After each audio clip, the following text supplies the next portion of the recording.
Comprei a casa dos sonhos da minha ex-noiva infiel como um presente de casamento. Ela ficou chocada e está implorando para morar comigo. Há 10 anos, minha noiva me deixou algumas semanas antes do nosso casamento. Crescemos em uma pequena cidade. Éramos amigos e frequentávamos a mesma escola, mas nunca fizemos parte do mesmo grupo. Ela era uma das populares e eu não. Alguns anos após a faculdade, voltei para casa quando meu pai adoeceu. Consegui um emprego na minha área, a cerca de 45 minutos de casa, e ajudava a levar meu pai a sessões de quimioterapia. Foi durante uma dessas consultas que a encontrei trabalhando no hospital. Um dia, enquanto esperava, a convidei para sair. Descobrimos que tínhamos muitos interesses em comum, então nosso relacionamento progrediu bem. Cerca de um ano depois, nos mudamos para uma casa alugada para morarmos juntos, e no ano seguinte, eu a pedi em casamento. Começamos a procurar uma casa, mas ela sempre quis morar na casa dos avós dela, perto de nossa cidade, à beira do lago. A família dela foi forçada a vender a casa quando os avós faleceram devido a uma disputa de herança. 6 meses antes do nosso casamento, um evento fortuito aconteceu. O casal que comprou a casa do lago dos avós dela se cansou dos nossos invernos nevados. Com muito esforço e quase todas as minhas economias, consegui comprar a casa dos sonhos dela. Seria meu presente surpresa de casamento, então não contei a ela nem à família dela sobre meus planos. Um mês antes do casamento, ela e as amigas foram para Miami para a despedida de solteira dela. Não tenho certeza do que aconteceu lá, e parte de mim prefere não saber, mas sei que o ex-namorado do colegial dela estava lá. Quando voltou da viagem, ela desabou e confessou que estava com medo de se casar e queria cancelar tudo. Foi um caos. Ela acabou se mudando para a Flórida e casou com o ex-namorado do colegial. Eu voltei para a cidade para um trabalho incrível. Enquanto isso, ainda tinha a casa do lago. Com a ajuda dos meus pais, começamos a reformar a casa, o que levou alguns anos. Meus pais cuidavam dos empreiteiros enquanto eu estava na cidade. Ter a casa foi perfeito durante o lockdown, pois pude escapar da cidade e trabalhar remotamente na casa do lago. Agora, vivo aqui em tempo integral e trabalho remotamente. Neste verão, fizemos a festa de 4 de julho na casa do lago. Minha cunhada usou fotos do lago no cartão de Natal dela, e um desses cartões chegou à prima da minha ex. A prima reconheceu a casa e, no sábado antes do ano novo, a mãe e a irmã da minha ex estavam na minha porta. Após as cortesias e responder suas perguntas iniciais, elas fizeram uma oferta para comprar a casa, mas recusei. Elas não ficaram felizes. Dias depois, recebi uma ligação da minha ex, a primeira vez em cerca de 9 anos que ela falou comigo. Ela me chamou de insensível por esconder isso dela, mas o que me chocou foi quando ela perguntou quando poderia se mudar para cá. Perguntei o que ela queria dizer com isso. Ela pausou e disse que sabia que era a minha forma de dizer que ainda amava e que estava facilitando as coisas para mim. Fiquei em choque, mas admirei sua audácia por pensar assim. Disse a ela que atualmente não precisávamos de uma empregada, mas que guardaria o número dela, e desliguei. Próximo relato: e meu irmão perdeu o casamento e me culpou. Agora, minha família me odeia. Ainda não consigo acreditar que isso aconteceu ou que estou levando toda a culpa. Meu irmão deveria ter se casado há uma semana, mas ele nunca chegou ao local do casamento a tempo. Eu sei o motivo, porque eu estava tecnicamente com ele na noite anterior. Minha família acha que era minha responsabilidade cuidar dele na noite antes do casamento. Meu irmão chamou todos os seus amigos e falou sobre ter um último dia de liberdade antes de se casar. Ele aparentemente queria uma última noite como homem solteiro. Já tínhamos feito uma despedida de solteiro, então não sei de onde ele tirou a ideia de fazer outra. Seus amigos toparam, então fomos todos para um clube escolhido por ele. Sobre ter que viver com a mesma mulher pelo resto da vida, o incomodava. Eu lembrei o tempo todo para não beber muito, já que no dia seguinte seria o casamento dele. Ele me disse para relaxar, que sabia o que estava fazendo. Em algum momento, Parei de insistir e apenas observei enquanto ele bebia muito. Não sou muito de beber, na verdade, tento evitar ao máximo. Então, só bebi uma cerveja e encerrei a noite. Todos os outros estavam extremamente bêbados. Tive que chamar Ubers para os amigos e levei os padrinhos e meu irmão para a casa dele. Voltei para minha casa, onde, bem no dia seguinte, continuei meu dia antes de me arrumar para o casamento do meu irmão. Eu não era um dos padrinhos, apenas um convidado. Por isso, não acho justo toda a responsabilidade ter caído sobre mim do nada.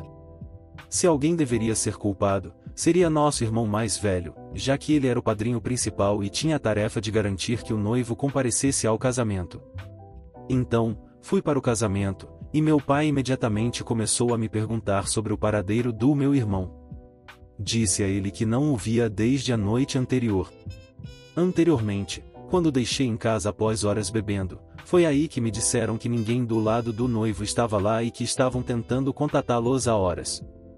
1 hora se passou, e meus pais tentaram adiar o casamento o máximo possível. Neste ponto, a noiva descobriu que o marido estava desaparecido e imediatamente pensou o pior, ele teve um medo súbito e a deixou esperando no altar. Não duvidaria disso do meu irmão, pelo jeito que ele estava agindo no dia anterior. Ele parecia que não queria se casar, e eu senti pena dela. O casamento foi adiado o máximo possível, e meu pai foi buscar meu irmão na casa dele, que ficava a 2 horas de distância. O sol estava se pondo quando recebemos a notícia de que meu pai o havia buscado e estava a caminho. Meu irmão conversou com a noiva, que havia passado o dia chorando. A maquiagem dela estava borrada e o cabelo bagunçado. Tentei confortá-la, dizendo que ele definitivamente não pensava em abandoná-la e que ele só tinha dormido demais porque teve uma noite louca, mas ela não acreditou em nada do que eu disse. Enquanto estávamos lá, o dia todo, os convidados comeram a comida, o padre cansou de esperar, e a noiva até trocou seu vestido de casamento. Não foi um casamento agradável. Quando meu irmão chegou, em vez de abraçar sua noiva chorando, ele me deu um soco. Eu gritei com ele, perguntando que diabos estava errado com ele, e ele começou a me culpar por fazê-lo perder o casamento. Eu vi meu pai me olhando, decepcionado. Começamos a discutir e só paramos quando a noiva se colocou entre nós. Eu tinha contado a todos que perguntavam o que aconteceu, e meu irmão saiu para festejar demais. Eu o deixei em casa com todos os seus padrinhos, fui para casa e depois para o casamento. Todo mundo acreditou em mim, mas quando meu pai contou isso ao meu irmão enquanto o repreendia durante a viagem de 2 horas, meu irmão inventou uma história diferente para salvar a própria pele. Aparentemente, foi ideia minha ir para a festa, e ele não queria ir, mas eu o arrastei. Ele disse que eu o levei ao clube e que precisava relaxar antes de se casar com a velha bola de ferro. Depois, ele alegou que eu o embriaguei de propósito, porque queria que ele perdesse o casamento, já que eu estava com ciúmes do relacionamento dele. Ele disse a todos que eu era quem queria casar com a noiva, e então, fazendo perder o próprio casamento, eu poderia intervir e tentar conquistá-la. Todos imediatamente acreditaram na história triste dele, e todos se viraram contra mim e me vilanizaram. Eu nem tinha os amigos para me apoiar, pois eles também estavam intoxicados. Fiquei surpreso que eles se lembrassem de termos saído. Não ajudou que meu irmão usasse detalhes factuais em sua história e apenas os trocasse para me fazer parecer o vilão. Um deles até disse que se lembrava de alguém dizendo velha bola de ferro, o que confirmou a história do meu irmão. Eles me perguntaram por que eu não mencionei isso, e eu disse que era porque não queria que a noiva se sentisse ainda pior do que já estava. Ninguém acreditou em mim e disseram que eu era um mentiroso, já que deixei de fora vários detalhes da minha versão da história. Meu irmão Ele me expulsou do casamento dele, e mesmo uma semana depois, ainda estou recebendo mensagens dos meus pais dizendo que eu os envergonhei. Meu irmão se casou, mas como ele está em lua de mel, não o contatei. Mas confie em mim, quando ele voltar, serei eu quem dará um soco nele. Próximo relato, contei para minha esposa que não quero que o pai dela venha morar conosco. Agora, ela está ameaçando levar as crianças embora, a menos que eu concorde. Há muito contexto por trás disso, então. Vou tentar me ater ao que é relevante. Estamos casados há 10 anos, namoramos por 3 anos antes disso e temos 2 filhos. Os pais dela são divorciados. A mãe dela vem de uma família rica, e quando os pais dela se casaram, a família dela fez muitas coisas legais e financeiras, incluindo acordos pré-nupciais para proteger o dinheiro. Crescendo, a mãe dela estava sempre ocupada e era a principal provedora. O pai dela foi quem realmente a criou. Ele a levava para a escola, ajudava com a lição de casa e suas apresentações, peças, jogos, etc. Quando ela tinha 12 anos, descobriu-se que a mãe dela tinha um caso, o que levou ao divórcio dos pais. A família da mãe, com seu dinheiro, conseguiu advogados muito bons, e a mãe dela acabou com a custódia, enquanto ele saiu do casamento sem muito. Como passou muito tempo criando a filha, ele negligenciou a própria carreira e teve dificuldades depois disso. Minha esposa tem uma relação difícil com a mãe. Ela nunca perdoou a mãe pelo caso e pelo divórcio, acreditando que sua mãe destruiu a vida do pai dela. Na adolescência, ela escolheu morar com o pai e permaneceu próxima a ele até hoje. Ele tem sido uma parte ativa de nossas vidas e passa muito tempo com nossos filhos, que o adoram. Mas ele está passando por dificuldades. A Covid foi muito difícil para ele, pois não podia trabalhar, ele se atrasou nas contas e está lutando para se recuperar. Agora, ele está prestes a ser despejado. Minha esposa quer que ele venha morar conosco. Ela diz que é inaceitável para ela que ele fique sem teto quando temos um porão que pode ser transformado em quarto para ele. O problema é que o porão é meu espaço, é configurado como meu refúgio, e ela quer transformá-lo em quarto para ele. Temos discutido sobre isso, pois ela diz que não vai permitir que ele fique sem teto. Meu ponto de vista é que ele não ficará sem teto, ele tem um lugar onde pode ir morar com a irmã, mas ela mora do outro lado do país, e minha esposa detesta essa ideia. Ela quer que ele faça parte da vida dela e de nossos filhos, e não que fique do outro lado do país. Ele não é uma má pessoa, e eu não o odeio ou nada assim. Eu só quero um espaço para nossa família. A posição da minha esposa é que ele é da família e pode ajudar com as crianças. Ela me acusa de me importar mais com meu espaço pessoal do que com o bem-estar do pai dela. Isso é um exagero, ele não vai ficar sem teto, pode se mudar para a casa da irmã. Esse argumento está se tornando feio, e ela está ameaçando levar as crianças e sair para encontrar um lugar com ele, se eu não concordar em deixá-lo morar aqui. Eu ressinto dessa ameaça. Estou começando a me perguntar se realmente devo insistir tanto nessa questão. Por outro lado, estou chocado e irritado que minha esposa parece pronta para jogar fora nosso casamento por causa disso. Atualização: vou conversar com minha esposa sobre a possibilidade de construir uma suíte para o sogro em nosso quintal, onde ele possa ficar permanentemente, e ceder o porão até que possamos construir. Os comentários me ajudaram a imaginar como os cenários mais prováveis se desenrolariam. Só para que todos saibam de que lado vocês estão tomando aqui, ela é uma. Note que não alterei o final inacabado, pois pode se tratar de um trecho faltante ou algo intencional, a princesinha mimada que cresceu com tudo na boca. Tudo que ela tem foi dado a ela, entre meu salário e o fundo fiduciário deixado pelos avós dela. Ela não precisa trabalhar, mas trabalha mesmo assim e reclama. Ela precisa da ajuda do pai dela com as crianças. Eu sou um cirurgião, e ela é designer de interiores.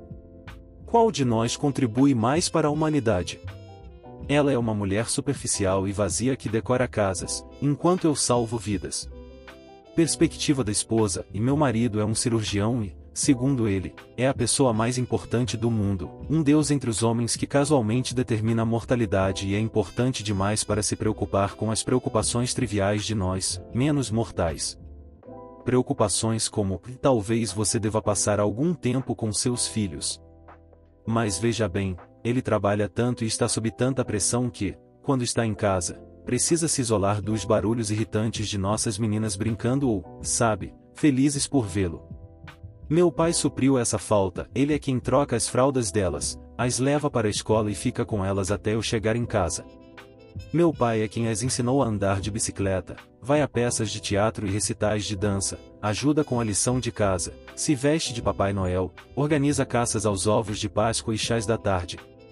Meu marido é importante demais para qualquer coisa disso, apesar do fato de meu marido não. Atualização da esposa e uau! Isso tudo foi longe. Eu estava tão irritada quando postei isso, agora estou apenas exausta. Ele passou ontem para pegar algumas coisas, e discutimos. As meninas estavam fora com meu pai porque eu sabia que isso seria uma briga e não queria que elas estivessem por perto. Ele disse coisas terríveis, terríveis sobre mim, meu pai e as meninas. Depois que ele saiu, falei com minha mãe. Temos uma relação difícil, mas se há uma pessoa que eu quero ao meu lado para o divórcio, é ela, e o divórcio está acontecendo. Consultei um advogado recomendado pela minha mãe. Hoje estou realmente muito contente por ter feito aquele acordo pré-nupcial que minha mãe queria quando nos casamos. Neste momento, eu não falo mais com meu futuro ex-marido, meu advogado está falando por mim. Isso tem sido exaustivo.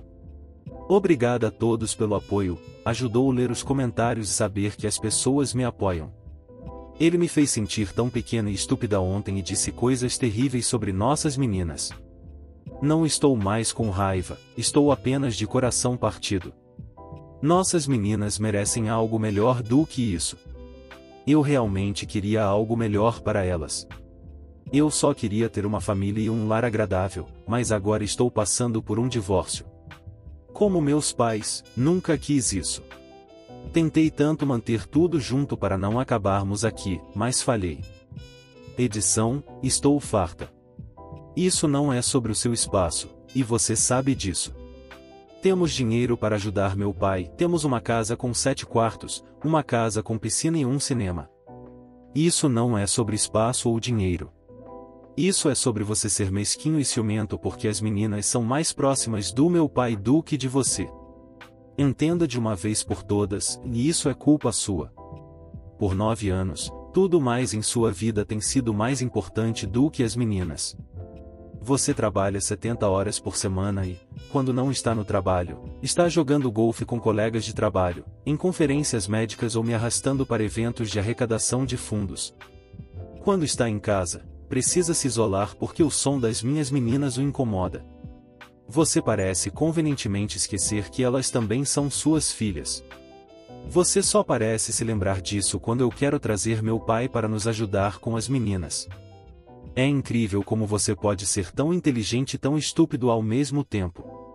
Você está chateado porque as meninas amam mais o pai do que você, e você é tão mesquinho e pequeno que sua solução é mandá-lo para longe de suas vidas e partir o coração das nossas meninas, mas você não planeja realmente fazer parte da vida delas. Você só quer meu pai fora, e eu não vou permitir que você o tire da vida delas. A família sou eu, as meninas e meu pai. Sua família são as pessoas com quem você trabalha, e você é casado com seu trabalho, não comigo. Bem, pode ficar com isso. Não se incomode em voltar para casa, fique no hospital ou onde quer que esteja, não me importo mais. Estou farta. Cansei de tentar fazer este casamento funcionar. Cansei de implorar para você ser um pai. As meninas nem vão sentir sua falta, de qualquer maneira, você nunca demonstrou interesse na vida delas. Estou farta de permitir que você machuque e negligencie minhas filhas. Elas merecem alguém na vida delas que as ame, cuide e mostre interesse nelas, o que você claramente não faz. Se você quer levar isso para o Reddit, tudo bem, vamos fazer isso no Reddit. Estou me divorciando de você. Acabou. Vá salvar o mundo, você está livre. Aliás, você é pior do que seus pais. Eles podem ter sido estranhos e equivocados, mas fizeram parte da sua vida, e agora, depois de tudo, você quer falar sobre isso em particular? Agora tem um problema, e isso está no Reddit. Você foi quem trouxe para cá, querido, lide com as consequências das suas ações. Próximo relato, e minha irmã mimada destruiu meu presente de Natal porque era mais caro que o dela, então meus pais venderam o dela e me deram o dinheiro. Minha irmã é muito mimada e sempre foi assim. Desde que éramos jovens, ela fazia birras por coisas pequenas, como não poder comer doces antes do jantar, quando tinha apenas 5 ou 6 anos, ou literalmente Batia nos meus pais em lojas se eles dissessem que não podiam comprar a boneca cara que ela queria. No início, meus pais simplesmente cediam para evitar problemas. Isso, porém, incentivou o comportamento da minha irmã, e ela se tornou uma espécie de tirana, tomando decisões familiares sobre tudo, como férias, jantares, passeios, o que você imaginar. É estranho ver seus pais se desdobrando para acomodar tudo que uma criança de 10 anos exige, mas essa foi a minha vida por alguns anos. Quando minha irmã fez 11 anos, meus pais decidiram não ceder mais a tudo que ela queria e mantiveram sua palavra. Isso fez minha irmã enlouquecer, e ela destruiu a jaqueta do meu pai em protesto. Isso apenas intensificou a determinação dos meus pais em controlar o comportamento mimado dela. Isso se transformou em ressentimento contra mim, por parte da minha irmã. Eu tinha mais liberdade do que ela. Ela não considerava que isso se devia ao fato de eu ter 15 anos e ela 12, ou porque eu nunca fazia as coisas que ela fazia. Para ela, eu era apenas o filho preferido, e ela começou a se posicionar como a criança negligenciada. Tanto que, um dia, meus pais receberam uma ligação da escola dizendo que seríamos investigados por negligência infantil, pois minha irmã disse que nossos pais não lhe davam comida e que ela estava sempre com fome na escola. Claro, a investigação foi rápida e provou que não havia sinais de negligência. Minha irmã continuou com essa atitude de vítima até agora, aos 14 anos. O que levou ao grande conflito no Natal foi quando meus pais nos perguntaram o que queríamos, e eu pedi um novo telefone, já que o meu estava quase parando de funcionar. Minha irmã disse para eles a surpreenderem, e foi só isso. Nada mais foi discutido sobre os presentes até um jantar no final de novembro. Minha irmã, do nada, brincou que, como sempre, meu presente seria mais caro e mais luxuoso porque ela é a ovelha negra e eu sou o filho preferido. Eu perguntei por que ela sentia a necessidade de se fazer de vítima constantemente, e ela disse que era porque ela era uma vítima. Comemos em silêncio, pois nenhum de nós queria escalar para uma discussão, já que com minha irmã não há outra maneira. Bem, a manhã de Natal chegou há 2 dias, e abrimos nossos presentes. Eu ganhei um novo telefone, um iPhone 13, como pedi. Fiquei muito feliz. Também ganhei outras coisinhas, como desodorante, meias, as coisas padrão. Chegou a vez da minha irmã abrir seus presentes. Ela ganhou uma pequena bolsa da Gucci, um perfume da Versace, sapatos novos que ela queria há um tempo e uma paleta de maquiagem bem sofisticada. Cada vez que ela abria um presente, revirava os olhos, mesmo ao receber os sapatos que tanto queria. Nossos pais receberam um agradecimento morno e foi só. Ela quase foi chorando para o quarto, decepcionada com seus presentes, e eu não conseguia entender o porquê. Ela desceu 1 hora depois, afirmando que estava certa e que os presentes não custavam tanto quanto o meu telefone. Ela até fez as contas para provar isso. Pegou uma calculadora e comparou os preços de varejo dos seus presentes com o do meu telefone. Os presentes dela acabaram sendo mais baratos por cerca de 200. Então, ela exigiu receber esses 200 em dinheiro. Meus pais disseram que ela estava sendo ridícula e que de jeito nenhum fariam isso. Ela ficou furiosa. Não sei por que deixei meu novo telefone na mesa e não o guardei no bolso quando ela perdeu o controle, mas, em minha defesa, nunca esperei que minha irmã fosse tão louca. Na sua fúria, ela pegou o meu telefone e o arremessou na parede com força, destruindo-o. Ele se espatifou e caiu no chão, causando um caos. Minha mãe puxou minha irmã pelo ombro enquanto ela estava saindo de casa, para evitar mais confusões. Peguei o que sobrou do meu telefone e subi com ele. Fiquei muito magoado com o que ela fez, mas decidi deixar meus pais cuidarem disso por enquanto e conversaria com ela mais tarde. Ouvi meu pai gritar, e quando ele grita, todos prestam atenção, pois ele tem a capacidade de ser realmente assustador devido à sua experiência. Não sei o que foi dito, pois eles conversaram baixo, mas, cerca de 10 minutos depois, ouvi minha irmã entrar no quarto dela chorando. Doeu saber que ela nem sequer veio se desculpar. Minha mãe então entrou no meu quarto e me disse para não procurar preços para consertar o telefone, pois eles resolveriam isso. De fato, 2 dias depois, meus pais me entregaram uma grande quantia em dinheiro. Perguntei sobre o que era aquilo, e eles disseram que venderam os presentes da minha irmã e estavam me dando dinheiro para consertar o telefone. O conserto custaria menos do que me deram, e eles disseram que eu poderia ficar com o resto do dinheiro e usá-lo como quisesse.